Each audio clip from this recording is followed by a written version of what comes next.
All right, troops, welcome to the Action Elite. My name is Owen, and welcome G-Man, John, and Charlie. How are you? What's Hello. happening? Hey, what's going on? My camera looks funny because I broke the hinge of my laptop, so that's the Oh, lowest yeah. I can make We just it get to go. see more behind. Yeah, we That's get to see right. more cool shit behind you, though. Oh, my cool Which shit. is awesome. Looks like the Blair Witch Project or something. We know what you Yeah. look like. Let's just see what's behind you now. I was like, Yeah. behold my stuff. I know. That's the problem with where my camera is. Like, I've got all my cool shit like behind me there. So Directly behind you. Yeah. like, I've got it covered. my wee sign there says the Here's Action my Elite. So that's cool. statues. My head is the entire. Like my head is the entire. Like My buddy Adam from work, I was always commenting on J-Man and Charlie, by the way, and he's saying he loves like watching your backgrounds when they're on these live streams and just looking at all the cool shit you have. I'm gonna start moving shit around just to fuck with him now. Just Yeah. J-Man's room is what I want this room to eventually look Yeah, like. it's the dream right there. Yeah. It's just filled with shit. It's just like all over the place. I'm single now. It's like I'm just gonna fill it with shit. Snake Eyes, Punisher, whatever you want. Do whatever you like. So tonight we're talking about Land of Bad, starring Russell Crowe, Liam Hemsworth, and Milo Ventimiglia. Good, I said it correctly. I was practicing it. I was like, Milo Ventimiglia. I always thought that if they were to do like a new Rambo movie or like a young Rambo, because I know they talk about cast Milo Ventimiglia because he's got the similar mouth to Stallone, whatever, and manners, and he played his son, of course, in the Rocky sequels. I was gonna say, didn't he play like Yep. Yeah. a relative? And I was of like, it? it'd be kind of Yeah. perfect He was if all they did grown that. up. Yep. Yeah. young Rambo. Yeah, I but remember nobody from wants to see Heroes. that. The Rambo movies are done. Just leave them and don't ruin it. Stallone is Rambo, just like Bruce Willis is John McClane.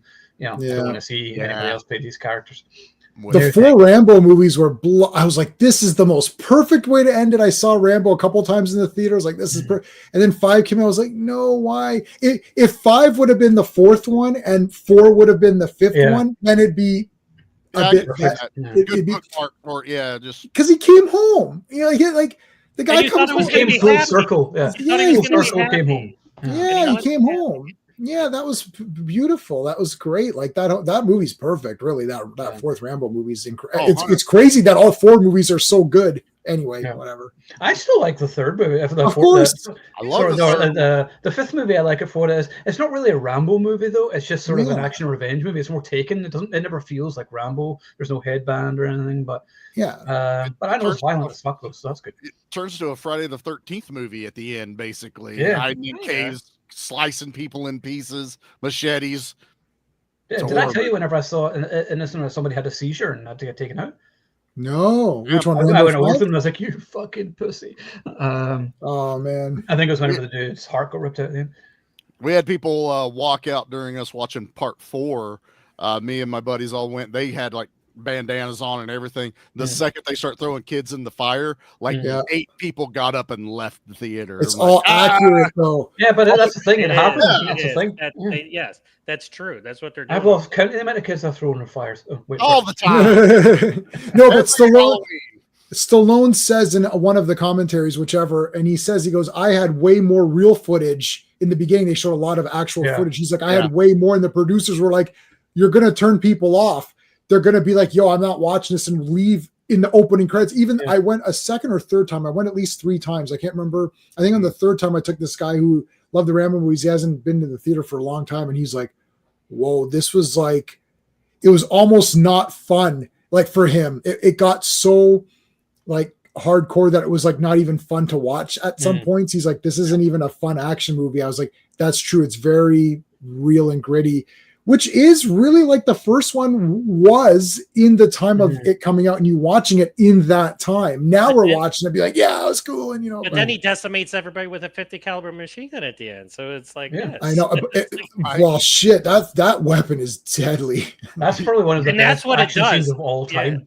Yeah. Oh, it's up there for sure. Doesn't he kill 249 people in that scene? I know it's outrageous. But you felt that, you know, the thing is, it's a weird movie, and we'll move on in I guess in a minute. But it's a weird movie because you're cheering him on, and then you're sort of appalled by the general violence that's going on, and you know that it's real, which makes it worse for the viewer. You're like, wow, this is real, and then you want to cheer Rambo on, but at some point too, you're like, wow, even he's insane. Like he's like destroying all these people. But then the other hand, I love the where the girl is like, oh, you know, we're trying to help these women. He's like, are you bringing guns? He's like, well, you're not going to help anybody because they're going to murder you, stab you, piss on you, rape you. Like they don't care. human life doesn't mean they're not humans. You're not gonna get through to them, right? So there is no other solutions. It's a great movie. Love it. Watch it all the time. It's a great one. And Rambo 3 is awesome. Like, part 3 was that good. What are you talking about? Part 3 is fucking amazing. All four are brilliant. Yeah. All four are it's brilliant. The funniest. It has the most action. He's like, what do you want to do now, John? Surrounding them's out. I fucking love that line. It is my favorite. You remember when you taught us how to ignore pain? Yeah, is it working? Not really. No. It's so good. Yeah, not really. Yeah. I mean, like everyone knows, like First Blood is the best film in the franchise. Like it's the best one. Yes. But my favorite one is Part 2, and will always be Part 2, because it's just sort of it's like a creation of the archetype of the action hero. That's when he becomes Rambo, the action hero. Yeah. And it's like, anyway, we're gonna this is relevant though, because to me, Land of Bad, which we'll segue into now, is kind of a throwback to old school Behind Enemy Lines action movies. It's like Bat 21 or Behind Enemy Lines or whatever else. And I love this movie. This is like one of my favorite action movies of the year. It's Liam Hemsworth is great. Milo Ventimiglia is awesome, and Russell Crowe's great as well. I love his character. Yes. Some great action, great massive explosions. It's the real tension. It's violent as fuck. That chick getting decapitated is really believable looking earlier on. But yeah, good tense ride. Thoroughly enjoyed it. So that's a lot. Say for now anyway. So J-Man, you hadn't watched it, I don't think, before now. So I just watched it. Yeah. Well, too, we should have had Sean on here. This would have been more interesting because like Sean did not like this movie at all. And I thought it was like okay. I don't know. I'd give it like a 5.5 out of 10 on my rating system, which is like sort of a mild pass. I don't know. I just felt like nothing was happening for me for like majority of it. I like Russell Crowe. I was getting pissed off at those guys that weren't listening to the phone, which I guess you're supposed to be pissed off at them. And then he just kind of leaves. I don't know. I just felt like I'd seen it. This is a movie that's not like it's badly made or poorly acted. It's not my kind of thing. I don't know. I couldn't get into it. I thought it was like, okay. It looked, I'd give it like a 1 on every scale. For the artistry, I gave it 1.5 out of 2 because it looked pretty good. And there's like some good action and some good explosions, as you said, some nice cinematography. But the characters, I didn't really care about any of the characters at all. Like, I don't know. I didn't think the villain was very strong. I thought he was just kind of whatever. I don't know. I've been watching too many Rambo movies. I guess we're talking about Rambo. I'm like, I don't know. I couldn't get into this one. I can't think of any, except for the woman getting her head cut off. I can't think of any scene where I was like, oh man, it just felt like a lot of other movies of the similar kind. I don't know. Couldn't get into this one. I don't hate it, so I'm not like hating on it. It was okay. I gave it a pass. I'll probably never watch it again. Wow, this is like the rare occasion that G-Man is hilariously wrong about absolutely every aspect. Yeah, I don't know. Like, well, the thing is, it's like your opinion. But like, I didn't like the thing is, it's like the villain was nothing. It's just like a random guy. Like he didn't. That's like modern movies, though. I mean, very few movies. Yeah, I mean, he was just he was okay. Well, but if you're giving it a 10 out of 10 or whatever you're giving it, then shouldn't that be more of a factor? Like he's a generic. It's not a 10 out of 10. No, it's an 8 for me. An 8 out of 10. Yeah. So like, it's like the villain was uninteresting and I didn't care about him at all. The team of guys I didn't care about at all. It seemed just like a generic team of guys, not like Predator where each guy was kind of a fun character. I started to lose who they were very quickly. I'm like, I don't know, random guy, and then main guy. And I was like, I guess main guy's just going to, rescue that guy at the end. And then that's it. Russell Crowe was good. He's the best thing in the movie. Even though he's just sitting down and talking into he's basically live streaming the entire time. And he leaves. So he's like, no, I'm staying here. And they're like, no, you got to leave. No, I'm staying here. No, you got to leave. And I'm like, okay, so he's going to stay. It's like, no, he leaves. I'm like, okay, so he leaves anyway. I'm like, all right, well, okay, so you left. Then he's going grocery shopping. Him going grocery shopping was actually my favorite part in the whole movie. That was where I finally felt emotion. I was like, yes, people butting in line, that irritates me. I hate where I've got to find some weird thing that I don't know. it's like, oh, can you find this certain thing? I'm like, I don't know what this is. And then him asking the guy, like, what is this vegan thing? And then they're like, yeah, it's this. I was like, oh, this is, I thought that entire part was the best part. And I was like, and they come back to the aisle. No, go back to him shopping. That was great. He kept his composure with that girl because I would have freaking chewed her out if she cut. I was that was the most emotional I got. I was like, oh my God. I was like, he better say something. And he's like, oh yeah, go ahead in front of me. And she's like, huh? And he's like, oh, whatever. I was like, oh, you know. And those people not picking up the phone, that pissed me off. Where he came back and destroyed the TV, that was awesome. Yeah, that to me, I remember thinking that was an annoying thing when I watched it. I've only watched it once whenever it came out months ago, so I'm just going to go what I remember of it. But yeah, I remember the guys with the phone thing, and I was like, would that really happen in real life though? Whenever like lives are at stake? I don't think so. Like, yeah, that felt like a movie thing. That. It's a bit of a stretch, I would think. I'm sure something similar has happened, but not with command in the room. You know what I mean? Like the main guy was in that. Like there's he didn't care either. Yeah, he gave less shits, and that kind of bugged me a little bit too. Yeah. I'm not saying I hate it. It's just not my kind of like. Certainly, there's movies that you guys are watching. Like I thought that was okay, and someone like fair. It's not my kind of movie. Like to me, this looked like generic Netflix movie. I'm like, okay, generic Netflix movie. It's over, and that's it. Like if you look at what some of the other ones that have come out, like Beekeeper, where I'm like pumped the whole way, or what's the other one? No, what's the one that we just watched? The foreign one. The guy is oh god, The Shadow Strays. No, I didn't watch that. No, where's the one guy killing all the guys? Sisu. Oh yeah. Right? I was like, yeah, that guy's awesome. Yeah, this is like I didn't feel that. I just felt like I'm watching a bunch of generic guys do a generic mission that I don't care about their mission. I don't care about the guys. I don't care about the villain. Russell Crowe's not in the mission. He's just sitting on a chair the whole time. And then I'm like, okay, the movie's over. Sean he didn't finish. He's like, I watched about half of it. I couldn't finish it. It was terrible. I was like, we'll try to get through it. He super hated it. And I was like, Sean, you have to come on because I'm positive that the other guys really like this movie. You have to come on. And then he texts us, oh, I'm not coming on. I'm like, bastard. So I thought it was okay. Like it was fine. So there you go. You guys, I know you guys loved it. That's cool. All right, Charlie, what do you think? This was also a first time watch for me. Funny part of that is I was telling John, apparently this isn't my first time watching this movie. I watched it last night, got all the way to the end going, damn, this is a really good movie. And Jackie goes, yeah, you've already seen it. And I went, no, I haven't. She's like, yes, you have. We watched this. And I was like, no. I said, did you not hear me during this movie? Like reacting? And she goes, I thought it was weird that you're reacting like that again. And I was like, I've not seen this movie. And apparently she had turned it on one night and didn't like state we were watching a movie and this is what it is. And I assumed it was like one of her murder shows, and I totally tuned it out and was doing something else. So apparently I've seen this movie twice, but last night I watched it for the first time. So here's my take on this, and nowhere near as spicy as J-Man.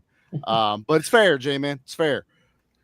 I like this movie, but I treated this one more like, fuck, this one's so almost close to realistic. I'm having a hard time enjoying it like an action movie. Like, it's just like, I want everyone to blow up and die and everything to happen. This one, I'm like, shit like this really happens. Like, they really send guys out on missions like this. They're treating it like a real scenario that they're going through. It's kind of like watching Fury. I love Fury, but it's not a movie I watch for enjoyment. No, it's a one-time watch for me. Yeah. I watched it once and that was it. Yeah. Because I feel wrong if I watch it for enjoyment. I'm not quite to this one, but I'm also like, I like this movie, but this was not action and testosterone. I actually felt like they tried to bring that around on the movie because once Hemsworth is like on his own and the explosions are fucking phenomenal. Yeah. The real sense of scale to it. Dude, it's a huge amount that you feel how they feel as it's alone. You see those thermal images, and like that's all the people can see of them. I was like, okay, I am really behind Hemsworth this whole time. When he gets captured, I was like, fuck, man, this guy is not like special forces or shit. How the fuck? And then Milo shows back up again, and I went, oh, here's the action movie part. He survived. Oh, and now we got to go get the other guy. Yeah, that's the stretch in military where they'd have been like, no, we're getting orders, and you're not fucking allowed to go back and get your guy. He's going to be considered, killed in action or MIA. You guys get to the evac, now stat. So they flip it a little bit to make it a more actiony, but then it gets back into a little bit too much realism for me. I loved Russell Crowe in this. You could tell he's just tired. He's just doing a job. Got a really good friend of mine. That was his job. He flew drones. So a little bit of connection for me on that you're sitting behind, it's like a giant video game. They don't treat it like a video game, but that's basically what you're looking at, is everything on the computer. I liked this. I liked it a lot, but I will say, I don't know if I would watch this again just to be entertained by an action movie, because it's good, but it's like almost too real. It's almost just like, I don't want to enjoy knowing that maybe this has happened sometime, in real life to someone that got sent out on bad intel that ended up being even worse intel, because they're supposed to go save the JSOP guy. Then intel comes across that, no, we found the dude. And then they still go through there and there's a JSOP guy there. So the intel was bad like 2 or 3 times over. And it just shows you how fucking terrible sometimes, the military and the efficiency is of it. But yeah, that's me getting a little too analytical. I liked it more than J-Man though. I mean, I would give this like a 7.5 solid. Yeah. You raised an interesting point though. And I was reflecting on some of the things. I actually don't like realistic military movies. I never saw Black Hawk Down. I never saw Fury. I don't really think Saving Private Ryan's anything great. I thought it was okay. I know. I'm the same. I don't actually like war movies. It's funny. I love action movies, but I don't like war movies. I like my action silly. I want it to be more. Yeah. No, I want it to be crazier, like what you're saying, Owen. Like, but like this movie was maybe too grounded. I'm like, it's very. That's the word I should have used. It's very grounded. I am sure there's so much that they Hollywoodized as far as making it, somewhat entertaining, but it felt real enough. This guy that just happened to end up on this mission. Right. I don't know. Does that really happen? I mean, it was that kind of a last minute. I did like that. I don't know if it was a joke or if they considered that a Halo jump because they had to put the mask on, but I was like, that's not a Halo jump. I'm hoping Milo was like fucking with him. Like they were fucking with him. Yeah. He's like, are you Halo certified? He's like, what the fuck am I doing? So I don't know what that means. What does that mean? High altitude, low opening. The thing Tom Cruise did for the Mission Impossible movie. It stands for high altitude, low opening. So what you do, you're basically almost up into space and you jump, but you don't open up your chute until you're almost to the ground. Oh, I see. That way it doesn't give you away. It's insane. You got to be trained in it. And I felt like Milo was fucking with him when he said that. But yeah, this movie is a little more grounded than what I was expecting, because I'm like this with it's the movie that was basically it had Bradley Cooper in it, where he's portraying the Marine. American Sniper. I didn't see that. I watched half of that and went, I can't finish this, because while maybe not all of it's real enough to where it's like, I don't take entertainment from shit that's actually happened out there. Give me my action cannon style. You know what I mean? Just helicopters exploding and blowing up, not helicopters taking fucking fire and a lot of people almost dying. And that fucking, I did love when that Hornet comes through and drops that payload and he's like, danger close. And he goes, understood, continue. And he's like, all right, danger close. And that fucking barrage of, napalm or whatever the fuck he was flying misses Liam Hemsworth by like feet, and he has to dive out of the way during that whole big nighttime siege. I was like, this is fucking visually that was probably my favorite scene. I loved it so much. And you're counting down with the drone operator like how much of a payload he has. And I did get a little excited when they're like, okay, for the final thing that's going to happen, they're like, we got the B-1. That was like my favorite plane as a kid growing up, was the B-1 bomber. And then I got to see it in this movie and show it. And it's like, it's got the fucking everything attached to it. It is going to turn it all into a crater. Nothing is walking out of there. I was like, the ending was fairly intense. I don't like how they made it seem like Russell Crowe got there within like 2 minutes. That's super fake. You can't get out. You can't get out of the parking lot in that time. It's a movie. Yeah, but it's a movie. it's a movie, but it's also trying to be realistic too. So what is it? Is it realistic or is it a movie? If it's a movie, then make it a movie. If it's realistic, then make it real. Like, why couldn't he have just gotten the call then? Like, I almost would have bought it more if it was like at 10 minutes or 8 minutes. You know, maybe that's the on base, PX that he's going to. But the fact that it's like he gets that voicemail and it's like the clock is showing like a minute and a half. He gets to the base, there's 30 seconds. I'm like, all right, you kind of, even though it's a movie, John, if you can't get the clock to make me believe that could have happened even a little bit, it takes me out of it a bit. And I'd have punched the fucking officer in charge. I'd have knocked his fucking teeth out. Fucking court-martial me. I don't give a shit. The guy doesn't care enough to stay by the phone, but he cares enough to make Russell Crowe leave. Like it's so say like my top priority in movies is characters. Even though I have my space system and I rank everything equally, characters is the thing I care about the most in movies. If I like a character, I can watch have a lesser story. But I was like, I don't like. I liked Russell Crowe and that's it. Like, I didn't hate any characters, but I wasn't rooting for anyone to win. I was like, well, if the mission goes bad, well, shit, it went bad. That sucks. I couldn't even tell you any of the characters' names, to be honest. What's also interesting is that I haven't watched the film since February when I first watched it, because I have it on Blu-ray, and I was like, "Will I watch it?" And I was like, "Nah." The second it was done, I was like, "This was a very good, high quality, made, well done movie." I'm never watching it again. I don't really care about anything that happens. So even though I'm still giving it a pass based on the way I rate movies, because I know I can see quality and I could tell it was realistic. It's like they're counting their guns and they're counting them. They're figuring stuff out. Oh, how are we going to do this? It's not as like, we're going to like Predators, like super fake. They all jump in and whatever. Yeah. Right. But the characters are cool. So I'm pumped up for the characters.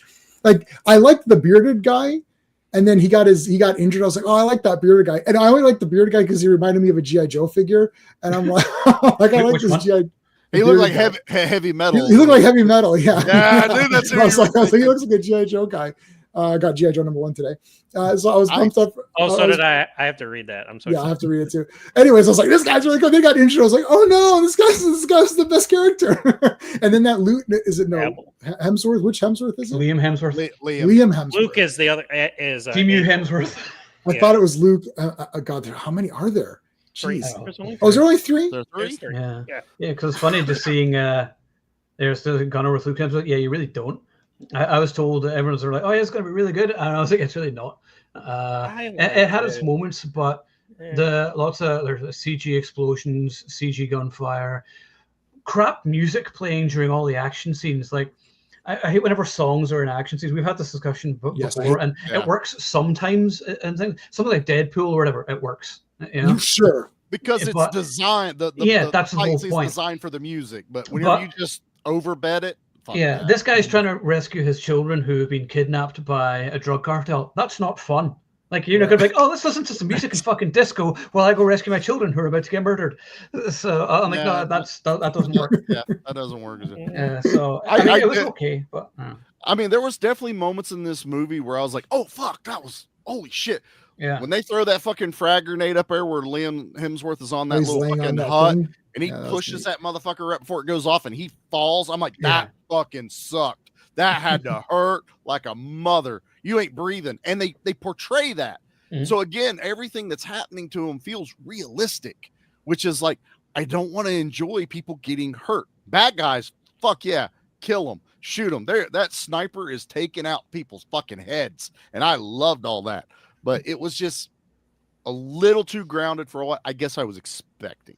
But that's enough for me. So, you see, it reminded me of an 80s movie called Bat 21, which I don't know if you guys have seen it, with Gene Hackman and Danny Glover. It has been a long time. It's a fucking great movie. It's set during sort of Vietnam War. Gene Hackman is strapped behind enemy lines, and Danny Glover is basically the Russell Crowe character.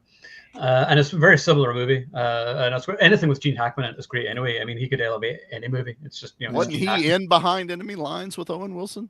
Those Gene Hackman. Yes, he played the commander of the fleet. Yes, he was. I thought he was. He kept saying that, and I was like, what? There's another one. He was the commander of the whole fleet. Yes. Yeah. Yes. Behind Enemy Lines was good. There's that one, and of course, as John brought up a few weeks ago, Behind Enemy Lines. as well. With, there's another one I didn't know about. Thomas Ingram, yes. You gotta watch. If you want to see a fun action movie, that's a fun action movie. Yeah, okay. That's the fun version. That's them running out in the open, and it's like, see, like Bat 21 is similar to this though as well, where it's more serious. Because like you get the sort of the fun, silly action movies or whatever, where it's like canon or whatever, and you got fucking ninjas and shit, and that's awesome. But then you got the more realistic ones like Vietnam movies, and that's what Bat 21 was. So like obviously you're not going to get away with doing a movie like canon movies anymore because people don't like fun anymore. But I still enjoyed this for what it was, and yet every criticism you said is valid. But yeah, I still enjoyed it anyway, just simply for the action. It gave me exactly what I expected, because I remember I got a screener for it, and I watched the trailer for it beforehand, and I was like, okay, I kind of have an idea what to expect, and it delivered it. For me, it was just the action. For this one, the explosions were great. It was the real for the most part. That's what bumped my score up where it was. It was tense as well. So it shot really well. No, you're fine. I think it felt a bit long also for me, because I knew for sure he was going to rescue that guy and get out. Like I was like 100%. It's like almost 2 hours long. That is that's a long time for Russell Crowe to be sitting down. That's every movie these days, though. Everything's like 2 hours, but it's almost like they have to hit that anymore. And it's like, no, you don't. Fucking 90 minutes, 100 minutes, even I'm okay. But Russell Crowe wanted to just sit. He's like, "Can I just sit the whole?" Yeah. You can sit the whole movie. Steven Seagal should have been cast. That's how good of an actor. That would have been awesome, and there could have been a joke where he's standing up. It's like, do you need a stuntman or anything? Do you need people to stand for you? They could have worked that. Steven Seagal would never be a funny enough guy to actually play that joke. Well, I don't know. He took the piss out of himself in Exit Wounds. Do you remember he's sitting on the table and the desk is like around him because he's too fat to actually stand up? So. Yeah, but they're not making fun. They're not making fun of that fact. Like if he was sitting in this room and then it's like he has to get up, and then the black lady could have been like, "Oh, do you need a stunt double to get?" He's like, "Ha ha ha!" It could have been like to make fun of that. Totally. Yeah. The director. Oh, was this the director of Underwater? The Kristen Stewart. Kristen Stewart. I liked that movie. Bad. Yeah, I didn't see that movie. Yeah, I bought that. I like underwater, like monster movies, and Leviathan, Deep Star Six. I love those movies. That's why I cut my teeth. Greg Evigan is an awesome actor. Yeah, those are all good. 100%. So I need to watch Underwater. I've heard good things about it. I can't tell a director from this to something else though. No, I hadn't heard. Yeah, William. What's his name? William B. I can't remember. See, I don't even know. William Eubank. I'm sorry, William Eubank. Yes, I am not really familiar with until this movie. So that is true. While eating a sandwich. He did.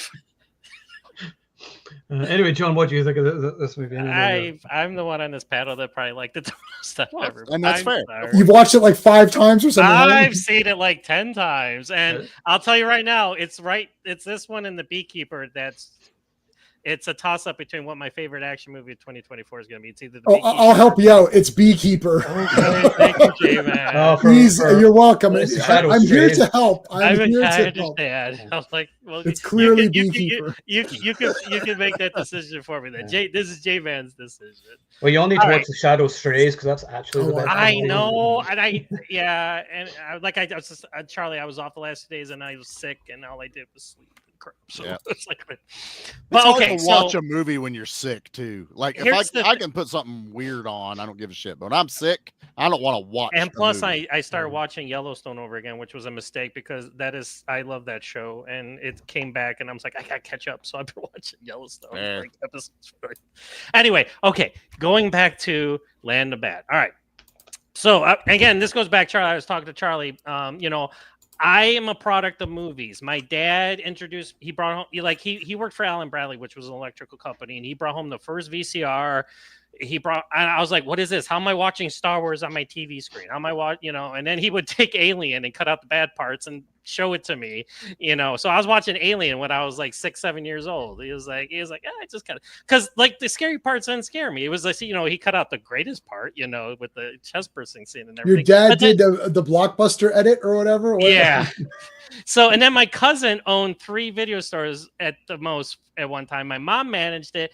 I worked at it. I was engulfed in movies my whole upbringing.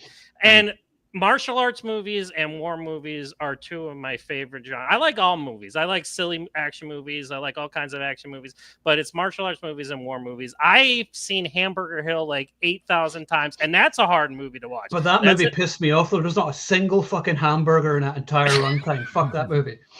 I haven't seen it. It cheers up like hamburger. That's why it's called. I get it though. Like they could at least say the cheeseburger in one scene or something. It's like, but I enjoy war movies. I get what you guys are saying. Like this is it's grounded. And I went when you guys were talking, I went back to my review. I'm like, what did I give this? I'm like, yep, I gave it a 4.5 out of 5 stars. Okay, valid criticisms. The phone. I was watching it today. I was like, yeah, and it's not even a phone. It's a phone from the 80s. Mm-hmm. It's like, can't you guys like have a more high tech way? Nobody have cell phones or anything? Yeah, and if they're and the only thing I could think of is the mission was going on. The people that are working the mission are working the mission. Everybody else is off duty.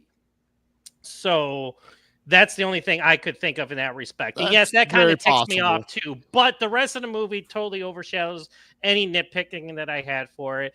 I love, like, I watch 13 Hours. I cry at the end of 13 Hours all the time because it's sad what happens to these guys. You know, you could go over the politics of that movie and everything. Michael Bay's second best movie. Yes, I haven't exactly. seen it. Platoon, like all the war. I love war movies. I've never seen Platoon. This is visceral. It's in your face. It's immersive. He throws you in with these guys.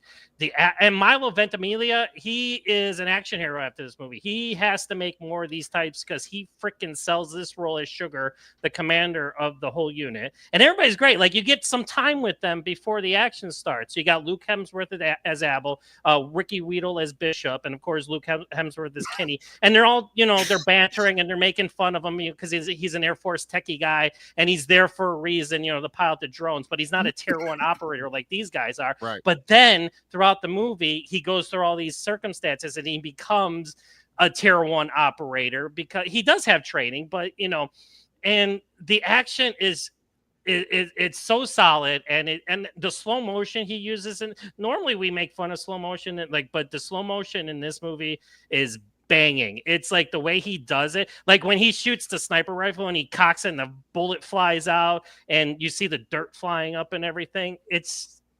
I don't know. I've seen this movie like 10 times and I love it. And I just had a criticism because I promoted our stream tonight, and one guy was like, I didn't like that there wasn't a final battle at the end. He just kills the guy with the machete.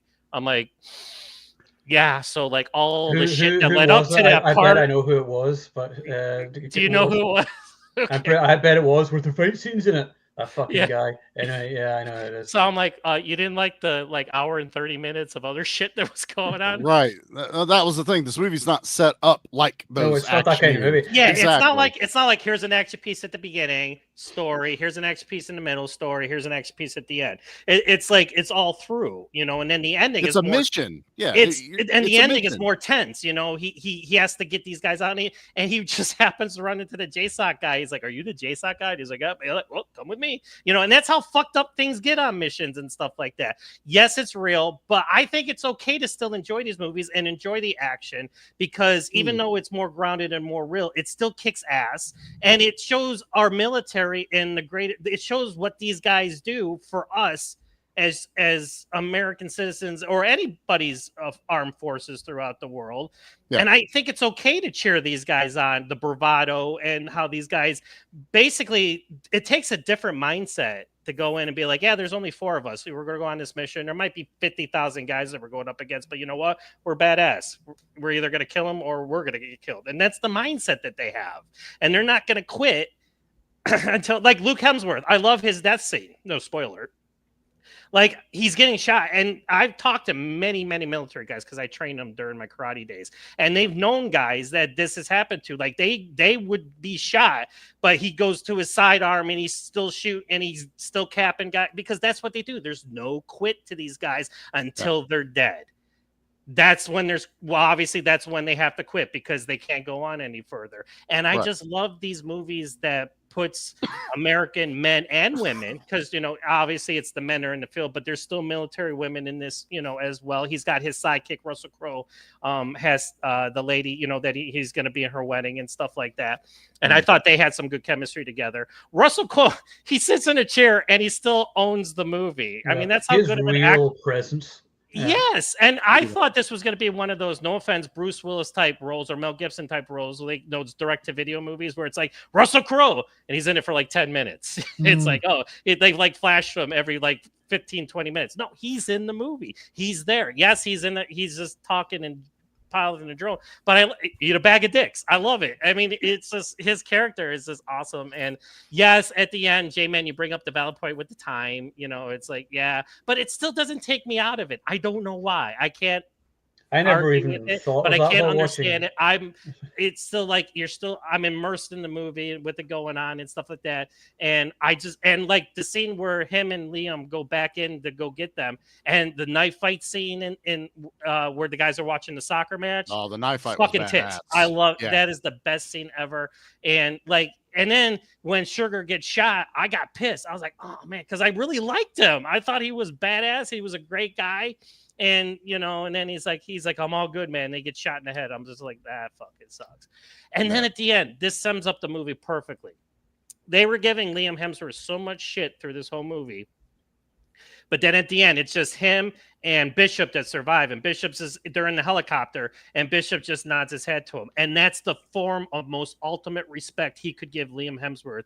He was like, and then same thing like Sugar. Sugar's like, you're tier 1 now. He's like, does that mean I get paid more? He's like, no, it just sounds fucking cooler. But sounds cooler. He earned their respect because they thought, if anything, they thought he was going to hold them up. He was going to fuck up, but here and in that at the end, I just love that scene. And I love the scene when he breaks the TV and, because there's always that guy in the military that's an asshole. It's just like, and it would have been nice if he punched them, but I think him using the golf club on the TV and just basically telling everybody you're a bunch of assholes was the best way to go about it. But I mean, mistakes and all, it's immersive, it's visceral, the action scenes are some of the best I've seen this year, and like I just enjoyed the hell out. And again, I'm a war movie buff, so I love military movies, Navy SEAL movies, commando movies, so it's right in my wheelhouse. So I guess I'm a little biased when it comes to these types of movies. Unlike J-Man, you're more of the comic book guy, which I am too, but you're like, you're more like, you love Terrifier, you love those things. And I watched Terrifier and I was just like, I'm like, yeah, he carved her in half. I watch silent films. We watch Bollywood movies. I watch all movies. But my thing is that like I'm not as interested in these as you. I find while I'm watching it, I'm like, that's a fair point. Okay, so it's a guy in a forest. I've seen this in many movies. He needs to rescue a guy. I've seen that in many movies. There's explosions. I've seen. They're all exactly the same. Sorry? It's how it's executed, though. Yeah, it's how it's done. You can say that about superhero movies. They're all the same. Yeah, but I care about the characters. I cared about which is what I'm saying. The characters are first. If I don't care about the character, I don't care about the rest of it. And I didn't care about these characters. Like, it's like I've seen a few. Like I don't remember like all the war movies I've seen, but you could say that for superhero movies if you don't care about superhero movies. But when you say to me why, well, it's all the same, but they're not the same because each character is different with his origin, power setting, background, look, and how he behaves as a superhero. To me, they're each uniquely different.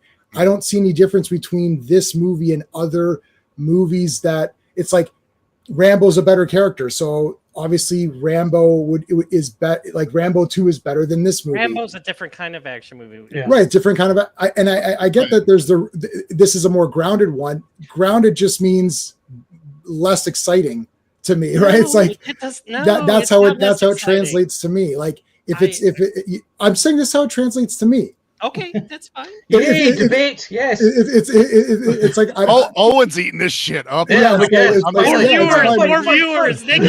Yeah. Pouring that gasoline out. Like the match. There you go. Yeah, so I don't see anything special about this movie to put it above anything else. Like, what's the best version of this movie? Guys in forest on mission. And it feels like if Rambo 2, like it feels like Rambo 2 is the same sort of thing. He has to go and see if the POWs are there, and then of course he's going to rescue them. So that's the same sort of setup, but Rambo's a cooler character, and there's more elaborate action scenes and more crazier villains. So to me, that's the heightened version of this movie, and I'm going for the heightened version of this movie. If Terrifier didn't have the super gore and art wasn't like as wacky, then it would be generic slasher. So you're making it seem as though I'm saying, oh, I like Terrifier. Yeah, because that's the extreme version of these generic slashers, which I don't like. I watched Drive-In or Drive-Through, and I'm like, guy in a clown mask. I'm like, this is a generic, crappy slasher movie. And I don't like those either, even though I love slasher movies. I like the ones where the characters are cooler. Art is cool. Michael Myers is cool. Jason is cool. Freddy's cool. The killer in Drive-Through is not cool. I've never heard of Drive-Through. When's that? Well, I don't know that one. Yeah, it's exactly. You don't know it because that character didn't transcend to anything. Yeah. Right? What about Hatchet? I like Victor Crowley. He's pretty cool. I know Hatchet, yes. Those are a little bit lower, right? And they didn't break through because they're generic slasher movies where Victor Crowley's a pretty cool character. It's Kane Hodder, but he hasn't transcended yet to where Art the Clown has transcended in such a short period of time with a limited budget and limited resources. To me, this movie just seemed like, yeah, it was good. And I don't hate it. Again, I watched it, I was like, this was pretty good. It was very well shot. I got into it a little bit. It was good. And I think I will agree with John, which is sort of against Charlie in his opinion, but I think it's okay if it's grounded and realistic and you're excited to see the action. I think that's okay. Like I know you're uncomfortable, so that's a different than you saying it's not. Well, am I a bad person because I get like no, I don't think you're a bad person, and I don't think Charlie's wrong. I don't think you're a bad person. He's not wrong if he's like, well, this feels almost too real. Yeah, right? It takes a certain type of movie that just it lays a little. I use Fury as a very good, it's I've very seen Fury a bunch of times. I love Fury. I still watch it. I have seen it probably 5-6 times. Mm-hmm. But when I watch it, I'm either showing it to someone, but I don't go, man, I got an itch and I just want to watch a really good action movie. I don't put Fury in. Mm-hmm. Fury will depress the fuck out of me. I mean, yes, but the characters, the actors, how are phenomenal. How it's made. It's when I want to show and I want to see really well acted. I'm gonna watch Fury.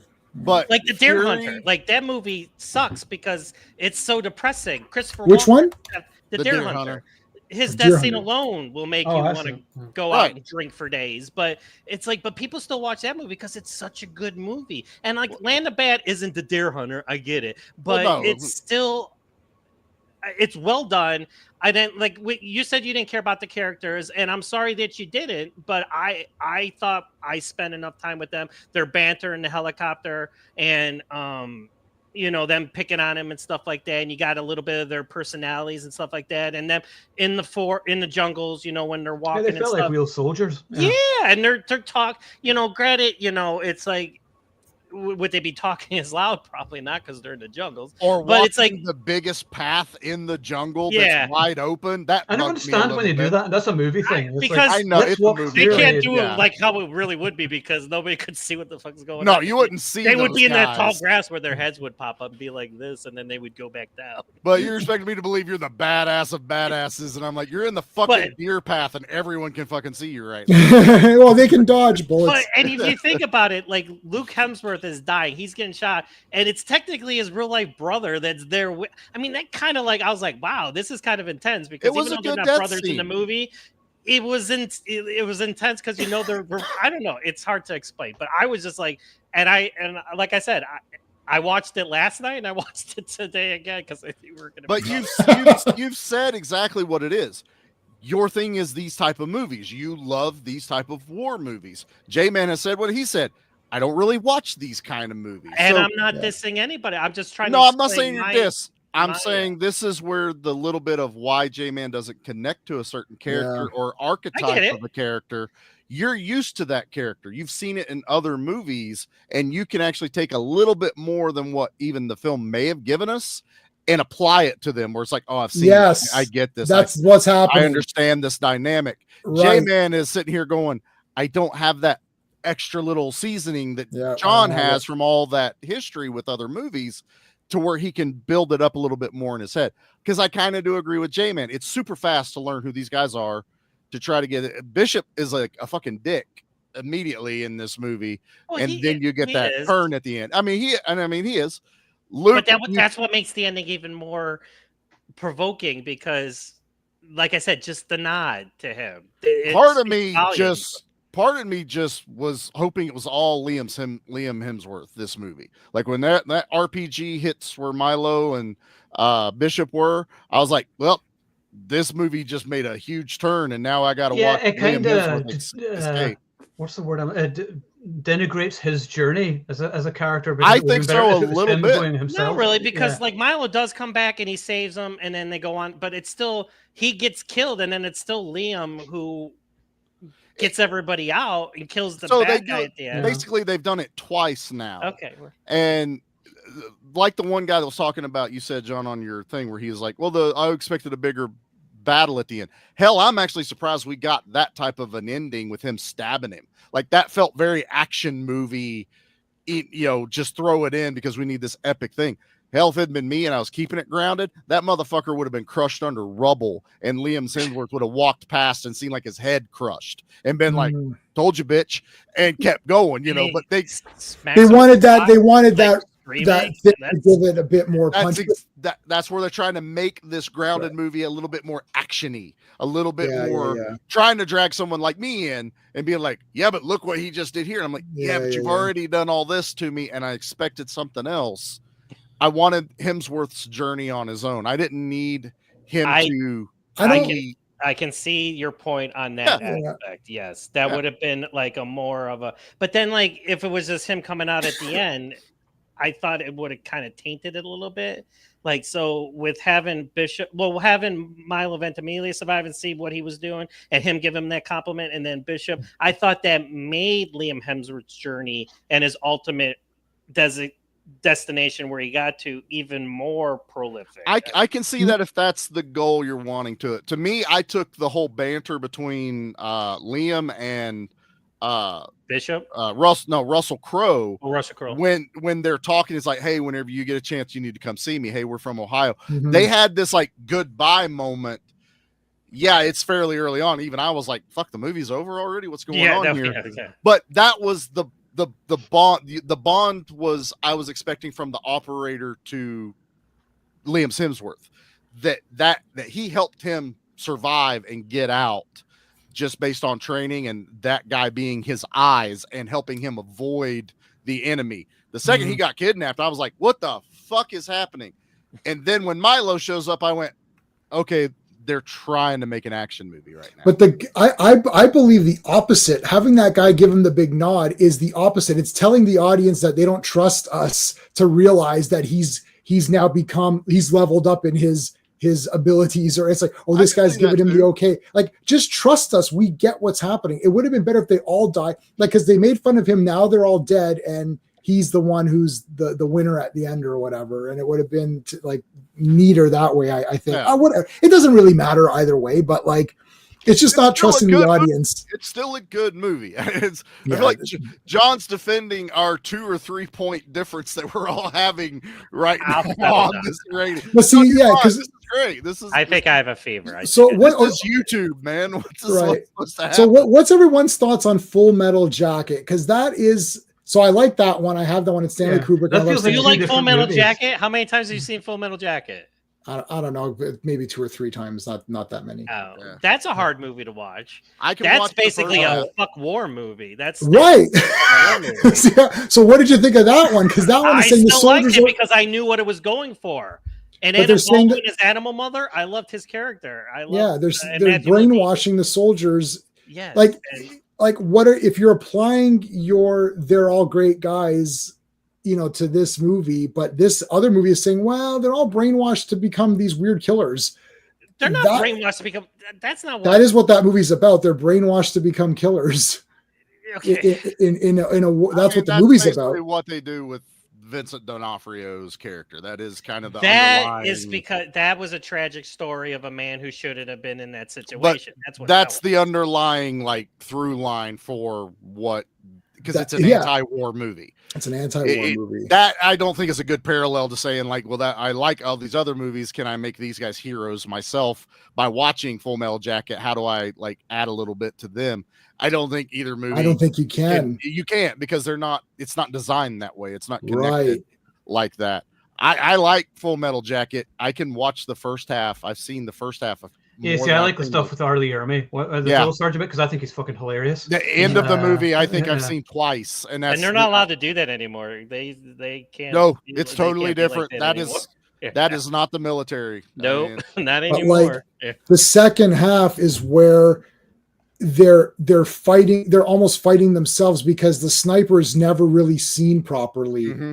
It's just from their point of view. So that's what I'm saying. Like, that's a war movie. That's not an action movie. I mean, there's action in it, but it's a totally different movie than what we're war adjacent. It's a war movie that is uniquely and different. So I watched that and I was like, oh, this is like pretty different than what I think. When I watched this one, I'm like, yeah, this is what I thought it was going to be. It's Rambo 2, but not as good. Like that's like my review. It's not as good as Rambo 2. That's like one subverted your expectations. The other was basically what you expected when you watched. Right, but not as cool as other movies I've seen. Like, what's the best version of Land of Bad? Like, I don't know. Is Black Hawk Down a better? I don't know what Black Hawk Down is. Like, I love better acted, and because it's pretty much based on something that it's real. Happened. Yeah. It was it's real. Okay, those are real people that those guys are playing in. So what happens in that movie? They're trapped or something, right? Yeah, the helicopters crash in Mogadishu. Yeah, and they're trying to battle their way out. It was only supposed to take 30 minutes. They're supposed to get in and get these guys and get out. But once a Black Hawk gets shot down, then everything changes and it becomes a rescue mission. But they get trapped in that city that's basically controlled by the Mogadishu rebels. Okay, so is that the best? Like, is that a realistic? Is that a realistic movie? No, it's a different movie from this. Like the story is different, but because it's a whole bunch of characters, not just like one guy. I mean, we've listed the closest couple of movies. So Bat 21 and Behind Enemy Lines. Bat 21 behind. To me, I think honestly, if you want to go Hollywoodized or this, it is the Owen Wilson Behind Enemy Lines. It is about one guy getting through enemy lines to be rescued. And then you're seeing what's happening back at base through the Gene Hackman character. That is, and it could almost be that maybe I was somewhat, once I got into this movie, I was expecting to that's why I wanted it only to be Liam Hemsworth, was because I wanted to just see him make it and survive this, battle, this, journey he had to, but they mixed it back into where basically he went back and, did the mission. I didn't watch a trailer. I didn't look at anything. I literally popped the movie in and I watched it, which sometimes I think is the best way to do a movie, where I don't expect what I'm in for. And this one just was, it was awesome, but it was just not one I'll watch to be like, sorry. I just want to watch a cool action movie. It's that tail end. Yeah. And I literally just got done doing a podcast before I jumped off here. So I've been talking for like the last 3 hours. So I'm straining my voice more than I should. Best not to. Maybe you should shut the fuck up then, huh? Shut up then. I didn't hardly talk last week. That's true. This is good. I like this proper debate here. Not everyone's agreeing. Awesome. This has been one of my favorite. But you know what? We're still friends, and we still respect everybody. I'm not your friend anymore, John. Yeah. But I'm sticking with the other guys. So. Just onto random. Just when I brought up comic book movies, I did that out of sheer badness. But I actually watched Joker 2 at the weekend, or Joker Folie à Deux, whatever. I know. Jay, we talked about it, but I didn't hate it. I watched. Is it bad? Is it as bad as everybody's saying it is? No, I mean, people are like, oh my god, it's the worst film of all time. Is that you need to watch more films? Well, I heard he's not Joker and he's not the Joker. I don't know. He wasn't the Joker in part 1. I know, that's what I was saying. Yeah, but there's a line of dialogue in this which a few people didn't pick up. I discussed this with you again, J-Man, as well. Where like in this one, in the courtroom scene, they say the city of New York versus Arthur Fleck, and I was like, it's New York, not Gotham. The whole fucking thing was in his head. Yeah. So the thing. So it's basically crime and punishment. Yeah. The first movie is crime. The next one's punishment. Okay. Yeah. That makes sense. My two gripes on the movie is that I don't believe that the character we're watching in the second movie deserves the punishment he's getting for the crimes that he committed in the first movie. That could be a hot take. He still killed people, but it depends on what you believe happened in the first movie. So you can either say, yes, he deserves this punishment, or he deserves some punishment, but not the full. That's where I'm at. But the ending is disappointing for people that bought into the reality that was portrayed in the first movie. So they're like, oh my God, it's the real Joker. Oh my God, this is the best movie ever. Joker wins at the end. Hooray. Then Joker doesn't win in the end of part 2 because bad guys generally don't win That's in why movies. I like that though. See, I didn't have a problem with that. I was like, I was like, he's not rewarded for being a bad guy. And like, and I like that. And when people were complaining about the musical aspect, I was like, it's not really a musical. It's not a musical. It's like half an hour before anybody even sings anything anyway. But this is just his mental health deteriorating more and more, basically. And anytime there's like music, it's what's going on in his head when he's trying to just get out of the like a hell that he's in or whatever. Well, the marketing didn't help that at all for it because it was pretty much marketed as a musical. Yeah, to most people. I mean, when I saw the trailers for it, and then when you're pushing Lady Gaga and every scene you show is that dancing scene and they're singing, I'm like, it's a fucking musical. It cannot be, but that is the studio's fault. I mean, what do you call a musical now? Because it's just in his head. He's dreaming these, and then when they get together, they sing because they met in singing class. And that's why I'm just saying how they portray a musical. Usually is pretty much music throughout the entire movie, and if it's not, awesome.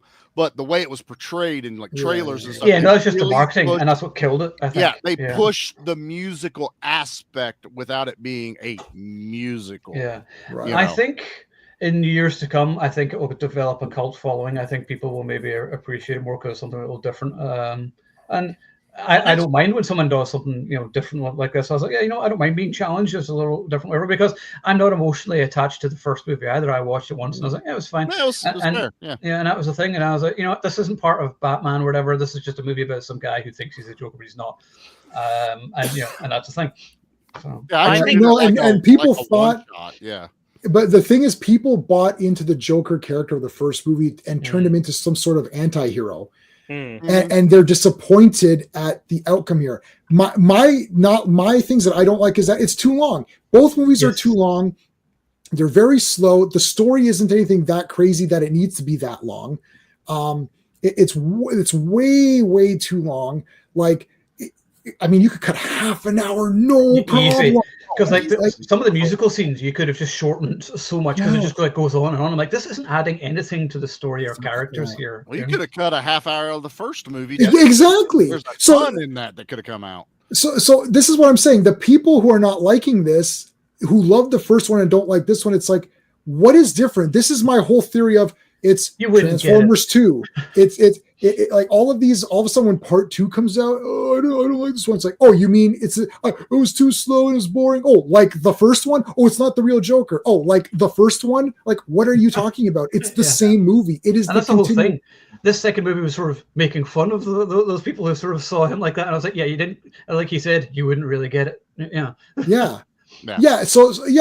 But then they're pissed off. And this whole thing, this is a super lie. This guy made this movie to F the fans.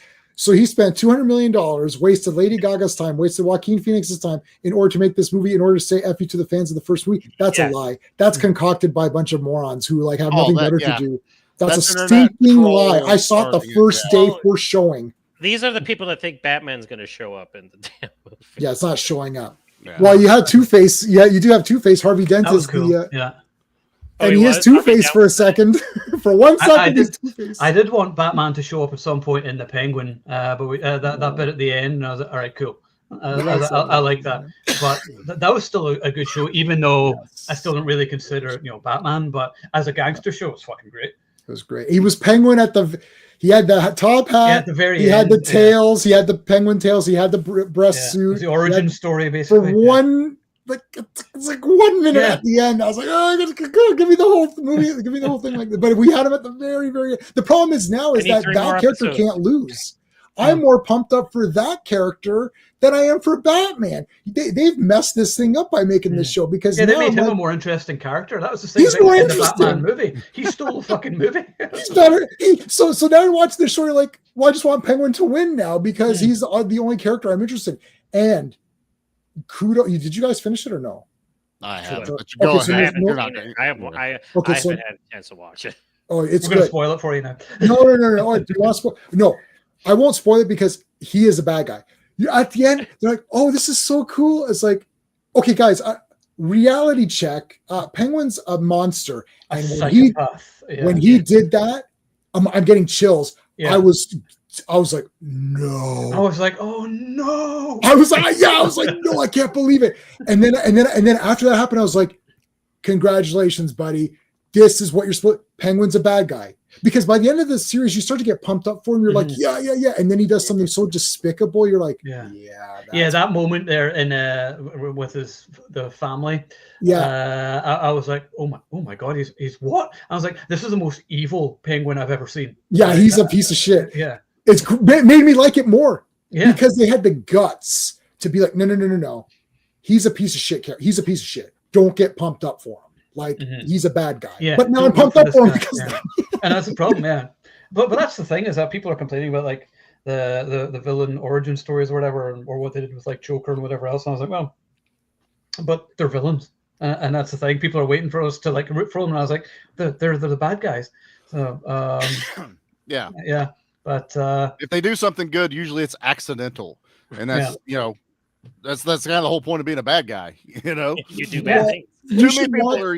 Go ahead, Jeff. No, I was going to say that just the scene with Gary Puddles, which is there's a courtroom scene in Joker 2. See, that scene alone was elevated it. Yeah.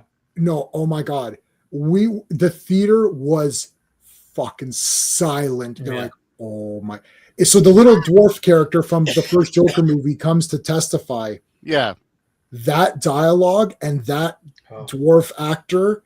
Holy crap. That's one of the best acted scenes. I was just I felt broken for this character. I couldn't believe it. I'm like, whoa, what the hell happened there?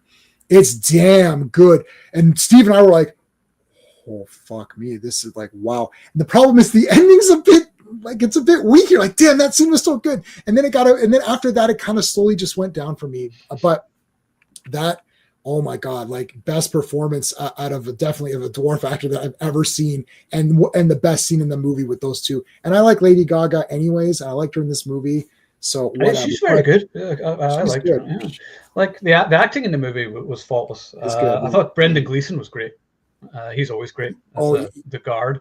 Yeah, he's good. And it's like realistically, it's weird. It's like he's a piece of shit, but he's a realistically piece of shit guy. I don't know. It's weird. Anyways, you got to watch it for yourself and see. Yeah.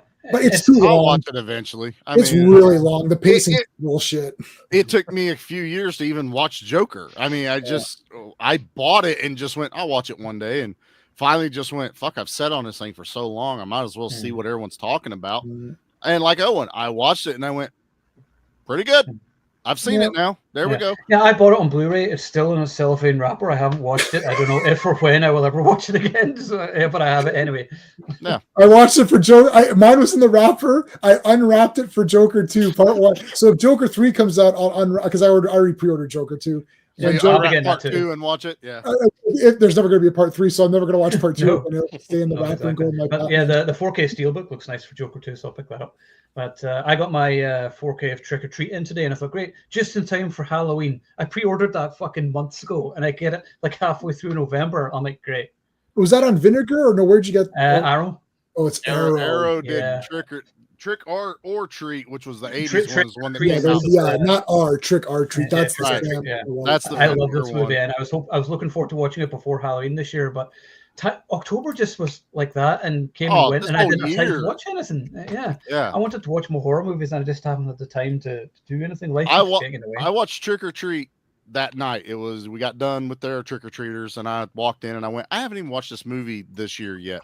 So I popped it on. It was on like HBO Max. My daughter come down. She's really into horror movies, but it was a school night and it was kind of late. And I was like, well, you can watch it later, maybe this weekend. Fucking off Max the very next day. And so Jackie's like, screw it. She went on Amazon and ordered just the regular Blu-ray, so they have it now and can watch it. But I was like, that fucking fast, and it was nowhere without paying for it to rent. And that's why physical media is still the way to go, kids. Yes, I think Synapse did Trick or Treat. The Trick or Treat. Yeah, it's Synapse, I think, because it's not on. Yeah. I have 8 bookcases of movies. I counted it earlier, of DVDs and Blu-rays. You're the same, Jim, and you probably even more. I don't know how many I have. It's outrageous. Yeah. I mean, I have 800. I have 800 movies in sleeves here because I couldn't fit them anywhere, so I just put them in a sleeve. See, when I moved my collection and we moved, I actually took everything out of boxes and put them in double sleeves, and I have a drawer, but there's like 300 or 400 movies in this drawer. See, if I had them, I can't do that. I need to have it in the packaging or whatever, because the packaging is all pretty and everything. I was like, no, I have to go in there. I'll throw out books if I have to, or clothes. And I don't need pants. What the hell? Well, everything new now I've got in boxes, like especially if I get it from like Kino or they come in box sets and that. So I'm like, I didn't throw away my boxes. They're in like Me neither. In the storage. I can put them all back, but I was like, I don't have fucking room to put my DVD collection out. I mean, I've got Airheads on DVD. I got fucking Dogma on DVD. You know, all these ones that are like hard to find, sacred ones. Yeah, Dogma hasn't been re-released. That's the only version there is. Yeah. What's Cocoon?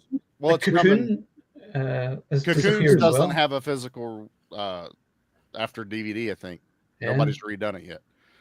It's weird shit sometimes. Like Dogma was because of Weinstein, but other things will be like dumb shit like music. Like that's what held this movie up for so long.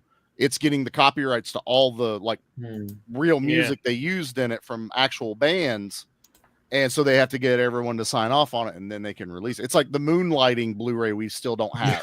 I have a DVD of season 1 and that's it. Yeah. They used popular music during the show and that's what they had the rights for. And then that was like Tour of Duty. I love that show. It's about Vietnam.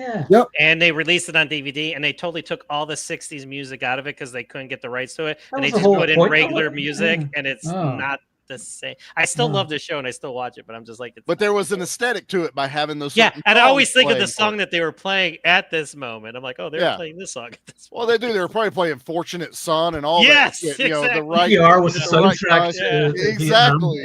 And you take that out, it's just like that synthesizer score that they had, which was the regular Tour of Duty music, but like I needed the 60s music too. They did that with Birds of Prey, man. They had that great song in the beginning of that show, and it's like they took that. I'm like, yes, and it's a totally different song. It's a totally different song. It sucks ass. I was like, well, this totally sucks. I was so pumped for the intro with the girls and everything. Killed it. It's like you had the proper. That was the only proper Batgirl we ever had with Dina Mayer as Batgirl in the proper friggin' outfit for that. Or the last episode where they had their final fight, they played that one song. And now they took that out, and it's just regular music. And I'm like, it's not. I know. Greatest American Hero, same thing. I remember that. Yep. Yeah, they do have the theme though, which I mean, without the theme, you may as well not even watch it. Why bother? Take that out. That's their music anyway. So I mean, good lord. Yeah. I just other things because we're finished with Land of Bad and we're just talking shit now. So I watched Red 1 the other day and I was expecting that to be terrible because it's Dwayne Johnson being the same as he is and everything. But it was actually a lot of fun. I love Christmas movies for a start. I'm kind of a sap that way. I love Christmas movies, but I love Christmas movies with violence too. And there's like lots of fight scenes in it. It's like a perfect family movie because like there's some dark moments and some humor for adults, and then there's stuff for the kids as well. And I love movies like that. And Chris Evans is really funny in it. J.K. Well, that's Simmons, the thing. They have good chemistry together, right? Yeah, they do. Yeah. And even Dwayne Johnson was good. I mean, he's the same, but damn it, he's charismatic, and I liked him in it. I mean, the trailer didn't like grab me or anything. The trailer was terrible. The Santa Claus. what's his name? Snowman. Is the Santa Claus who plays J.K. Simmons? J.K. Simmons. Yes, but he's like Kurt Russell. He's like a tough Santa Claus. He's kind of. No, he's still like proper Santa though. But I mean, he was great. He was one of my favorite Santas. The best Santa ever is Kurt Russell. I love Kurt Russell. I do. We just started watching. Bailey's like, "Is it too early for Christmas movies?" I'm like, "No, Bailey. If you want to watch my kids have already started. I didn't watch that Kurt Russell one until like last year, and the kids were watching. We love those. And I sat down, dude. I was like, "These movies are fucking awesome. I love really good. Yeah, Snake Plissken's fucking Santa Claus. This is awesome." Yeah, it's like I don't do ho ho ho. It's like, And then what else? David Harbour. David Harbour said, "Oh, Violent Night." I can't wait till they finally figure out what they're going to do with the sequel for that. I know. Oh my god, I need it. I don't think they should do a sequel. I think they should just leave it. It's like, it's like, they're gonna. I mean, it was popular enough to happen, and I kind of want to see him again. Sure, it's David Harbour was great. Loved it. And what do you think of the trailer to Mission Impossible? I still haven't watched the first half of this. I am holding out till the second one comes out. Too long. I watched it once in the cinema, and I've had no desire to watch it ever again. That's the thing. Like, I enjoy the Mission Impossible movies whenever I watch them. I love them, but I never say I want to watch Mission Impossible movie. If I do, I'm going to watch the second one because it's John Woo. I know. I was just going to say John Woo. The one everybody hates is the one that I watched the most. 100 times. I like that one. Like 2. No, part 3 is the one that's garbage. That's our good friend. Is that JJ's movie? Jar Jar Abrams. Yeah, that's the word. That's the word. Even I saw it in the theaters, and I didn't know that was like. I didn't know JJ was the cinematic Antichrist at that time. So I'd walked. I was like, "Wow, that was really terrible. What the hell happened?" Yeah, and I was like, because I liked part 1. I thought it was pretty cool. I bought it on VHS when it came out. I thought part 2 was okay. It's John Woo. I thought it was cool. Part 3, I was like, "Oh, part 3." You jump into like the Rogue Nation stuff. I watched Fallout.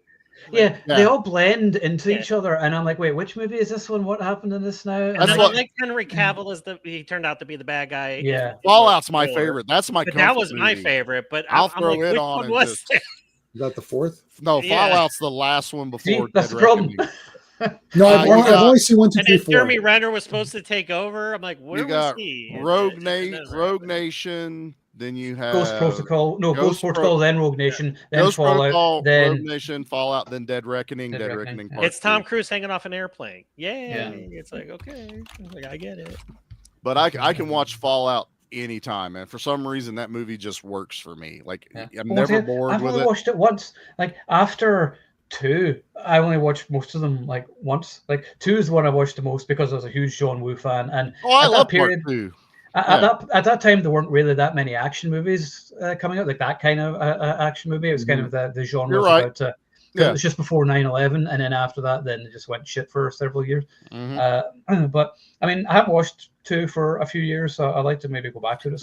And they get all the John Woo tropes in there. I mean, he blows up the wall and he does the cool slow motion, and there's doves. I'm like, doves. They fight on motorcycles doing the front. Yes, that was cool. It's Tom Cruise doing martial arts. I remember the first time I saw him, I'm like, how cool is Tom Cruise doing martial arts? I think part 2 stands out though, right? It feels like it's like a different. It feels like it's almost different. Metallica did the soundtrack. Like they made a song for fucking Mission Impossible. That's cool, man. No, Mission Impossible 2 is cool. No, I think 3 is the one that. Oh, I don't know if people hate 2, but 3 is for sure bad. But the other ones have all been good that I've seen. Part 3 is awesome. the don't one like action with, movies.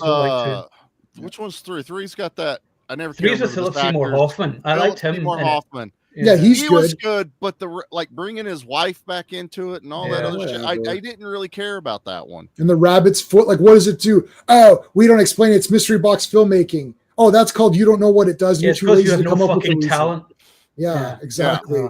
At least Ghost Protocol and Rogue Nation had good storylines that went with them, and I did like. The problem was whenever the franchise started. Them all too, we just don't remember. Yeah, the problem is when the franchise started, the whole point was each film was going to have a different director and they would all have a different feel. But I go by J-Man here and what you said about like the Indiana Jones movies where it's like a serial where it's like it should stand alone and it's a little mission. But now it's all fucking connected and I'm going back and then I'm watching I'm like, wait, who's this guy again? Wait, who's you got to remember 2 movies ago and Like I literally have to go back and watch 4 on up just to make that's why I skipped Dead Reckoning. I love Mission Impossible, but the second I found out it was a 2-parter, I said, fuck that. I'm waiting until part 2 comes out. Exactly. And I'm going to watch both. Wait till the final Reckoning's on Blu-ray. I'm like, I can watch them both now. You can't have baggage. James Bond, before dumbass took over, was like, why do you think it was such a great series? And then everyone had their different favorites. There was if I said, tell me your top 5 Bond movies, no one on any of these panels would get Steven, we get Sean in. None of us would have the same 5 in the same order. No. Because they're so unique, whatever speaks to you, right? As soon as it's like a series, this isn't Harry Potter where it's like every year in the school or whatever. It's like, this is like a bunch of random one-off missions. James Bond, you're going on a mission, boom, that's it. Oh, what happened 3 movies ago? He's supposed to get that this message is going to self-destruct, and and mission. Yeah, that's and then go on the mission. Do they even do that anymore? Okay. No. As soon as there's they do. Do they? I haven't seen them in a while. I'm sorry. No, but that's brutal, John, because you watch every movie 7 times. So that shows that movie series is not that great if you haven't watched it 7 or 8 times by now. So your Blu-ray player thinks Land of Bad is better than any of the Mission Impossible movies because you've seen that more times than the others. You know what? There's too many Mission Impossible movies, and that's the thing. Yeah. And they start to connect. You feel like like John just said, you feel like you have to watch. Yeah, I should really watch 4, then 5, and then 6, and then so it's like, well, why?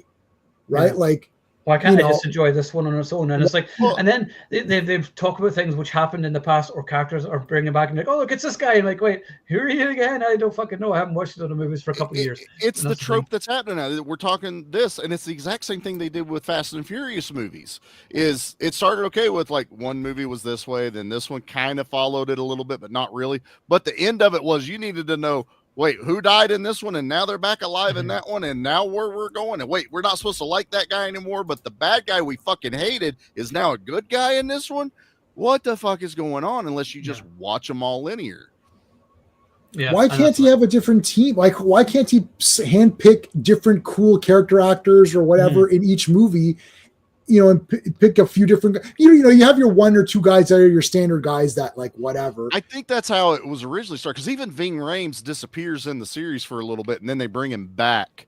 And then Simon Pegg really didn't become like. So Simon third Pegg. Third one honors was the third one. I think it's the 4th one. Third or 4th, yeah. Hell, they dropped Jeremy Renner like nothing. Yeah. Like he's set up to be like the next Ethan. Basically, and then it's like he's not fucking there anymore. What about that girl? There's that really attractive woman who plays the orc in that Warhammer movie. She's in the 4th movie, and they got rid of her. I didn't think I saw her. Oh, the one that is part of with the diamond heist type thing. I can't remember her Warhammer. name. It was Warhammer, the movie, right? Warhammer movie. Have you guys seen that Warhammer movie? Or whatever it was called. I've only watched like parts of it. It looks amazing. I think it's friggin' awesome. I think I watched it once. I didn't love it, but is that the sort of CG movie? No. It's not CG. Well, what was that called? Oh, Warcraft. I'm sorry, Warcraft. The Warcraft movie. Have you seen that? Warhammer. Yeah, Warcraft. Yeah, I saw that. Yeah. Paula Patton is the girl's name. That's who. Paula Patton. Yeah. She got naked in something after that. Oh, tell me the movie. Fuck, what was it? I can't remember. Well, in the chat, if anyone remembers, what movie did she get naked in? Inquiring minds need to know. I don't want to search it on this computer. This computer's clean. 2 Guns. Thank you, Wolverine. 2 Guns. Thank you, Wolverine. 2 Guns is good, actually. Working those fingers on the Denzel and Mark Wahlberg and her boobs. Yeah. Deja Vu, that was good, yeah. What else? Okay, that's it. Yeah, so next week we're going to talk Black Rain. It's quite good timing to do a Ridley Scott movie before Gladiator 2 comes out next week. And I don't think, like Jay, you've never seen Black Rain, have you? No, I never saw Black Rain. So finally, because we've been talking about this for months. So I'm looking forward to seeing what everyone thinks of it. And I haven't watched it for years, so I'm going to be intrigued to see what I think of it. I haven't seen it since it came out. Yeah. So yeah. I remember it being very stylish and having a great score. Hans Zimmer does the music. Andy Garcia is in it. And any movie with Andy Garcia is instantly better because it's him. He is good. So yeah, the poster's the best. That's for sure. I always remember that poster. I was like, yes. Like, I've had it on my desktop waiting to watch. I was like, no, I gotta not watch it. Owen's gonna be super pissed if I watch it, so I'm gonna not. Yeah. I pissed off my one buddy once by watching the movie before he started. He was not happy. I was like, I couldn't wait longer. But then I watched the Basket Case trilogy. I watched all 3 Basket Case movies while my buddy was asleep. We had a sleepover. That's a good time. He's like, I want to show you the Basket Case movies. I was like, this guy's not waking. I wake up at like 5 a.m. and I'm good to start watching movies. So it's like, I just watched all 3, woke up. I was like, I watched all 3 Basket Case movies. He's like, I wanted to show this to you. Well, you should have woken up. Yeah, Yep. yeah. I watched Joker at 5:30 on Sunday morning. So and then like by the time the sun came up, I was a walk or whatever. You guys always go for these nature walks. I'm like, this is I'm like, what's going on in the Owen Nature Channel? I'm like, oh look, they're going to this park today, and there's always different random parks that you guys go to. Every time I see coyotes or whatever, and I just seen today that there's a movie coming out, and it's called Coyote, and it's people being chased by a group of rabid coyotes, and I'm like, finally somebody's making that. And they haven't asked me to be in it. I should be. That's just weird. Pet them. I'm sure coyotes look cool. I'm sure they're big fine. bushy tails. They're so cute. I love them. They're fine. Yeah, Everyone get your kids to pet them too, Hans. They're fine. Yeah. We have coyotes. We're not doing that. Yeah. I mean, that's the thing, because like anytime I drive into the park, I went in Sunday morning, and I was going, and it was just trotting down the main entrance of it, and it's just like walking past there, and then I stopped to take a photo of it, and it's so funny because it kind of turns and it's like, what? It's like, the fuck is gonna, I'm just trying to eat here. So that was fun. Anyway, nobody cares. So we'll finish up here, and next week we're going to talk Black Rain with Michael Douglas from Ridley Scott. So I'm looking forward to that, and the guys are coming over this weekend to watch it. And then we kind of have a plan of what's going to happen in the next few weeks, but I'm not going to discuss it just yet because I want to make sure we can get the ladies to join us as well. So that should be interesting. So guys, do you have anything else cool coming up before we wrap up? Let's see, we're wrapping up Ninja Month. This week we had a fucking atrocious movie called Blood Beat, but next week Ninja Assassin, the greatest modern ninja movie ever made. Cool. I fucking love that movie. Everyone hates that. I'm like, why? Everybody says really that's dark, like Alien versus Predator. No, watch it. Listen, I love Ninja Assassin. No, I know. Not now. You no to them. No, watch it on a good TV. I'm gonna rewatch that now because now I didn't think it was dark when I saw it. I saw it in the theater. I didn't think it was. I did think Predator, whatever AVPR, was effing garbage and dark and crazy shit. I agree with. I saw Ninja Assassin in theater. It did technically bomb, but man, I fucking love that movie. And yeah, that was a cool movie. Yeah. So yeah, you should talk about that. Wait, well, you're talking about that, right? Okay, fuck you. We won't then. Oh, you don't want to copy me? No. And then I think we got one more ninja movies. They're going to be a cold watch, Ninja the Violent Sorcerer. So. Oh my god, I know that one. Oh, dude, I've already watched it. So it sounds like a Godfrey Ho butcher job. Yeah, it's ding ding. It's not great. Exactly what it is. You see Asians and then two white guys show. It's all like Filipinos. Did you guys see on YouTube? Guys, 3 movies. YouTube, they put all the bad ninja movie endings where they just end abruptly. Yes, they're all like Robo Vampire. Have you ever seen Robo Vampire? Yeah, I have seen Robo Vampire. That's a Godfrey Ho. That's it's also a Godfrey Ho. Yeah, I've got all the red screen. If anybody needs a Godfrey Ho movie, I've borrowed them all from the library. Oh, all of them. Literally, there's over 100. There's over 100. I literally, when I borrowed them from the library, I put them in a shelf, and on the shelf, I called the shelf Ho. It's Ho shelf. Where the Ho's the Ho shelf. Get on the Ho shelf. That's what we got going on. I got the whole world in my hands. On my shelf, I got the whole world. All right, well, we'll finish up there anyway. So, if anybody's bored, go to the website, theactionelite.com, and you can see my interview with Lou Diamond Phillips and James C. Clayton, which I posted today. So they were awesome. It was one of my favorite interviews that I've done. So definitely check that out.